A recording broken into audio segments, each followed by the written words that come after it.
Hi hello welcome to my mini vlog. అందరూ ఏం చేస్తున్నారు? నేనేం చేస్తున్నానో చూడండి. జడేస్తున్నాను. జడేయడానికి ఎందుకబ్బా అంత నీరసం అనుకుంటున్నారా? దానికి కూడా ఒక స్టోరీ ఉందండి. దాదాపు ఈ జడ వేసి నేను 2 years అవుతుంది. స్వీటీ ఎల్కేజీ యూకేజీలో ఉన్నప్పుడైతే వేసేదాన్ని. తర్వాత అంతా గుండెలే కదా మాకు. ఇంకా అప్పటి నుంచి ఈ జడ ఇప్పటికైతే వేస్తున్నాను. బాగుంటే ఉండించుకొచ్చింది, లేకపోతే తీసేసేయి అని చెప్పన్నాను. సరే అక్క, బాగుంటే ఉండించుకుంటే లేకపోతే తీసేస్తానులే అన్నది. ఇంకా చందుకి అయితే ఆఫ్టర్నూన్ నుంచి స్కూల్ అంట.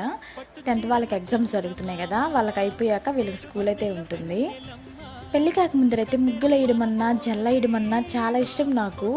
చిన్న చిన్న పిల్లకాయలు కానీ వచ్చేది మా ఇంటికి వేయమని చెప్పి పక్కన వాళ్ళు. కానీ ఇప్పుడు వీళ్ళతో వేయకుండా జల్ల వేయాలంటే ముగ్గులు వేయాలంటే అసలు ఇంట్రెస్టే ఉండట్లేదు. ఏదో ఒకట్లే గబగబా వేసేయడమో ఏదో ఒక పని చేసేసుకోవడమో అని అనిపించేస్తుంది అనమాట. చందు అయితే నేను వేసిన జడ స్కూల్కి అయితే వేసుకెళ్తుంది, బాగుందని చెప్పింది. జడ ఎలా ఉందో కామెంట్ చేయండి. Bye bye.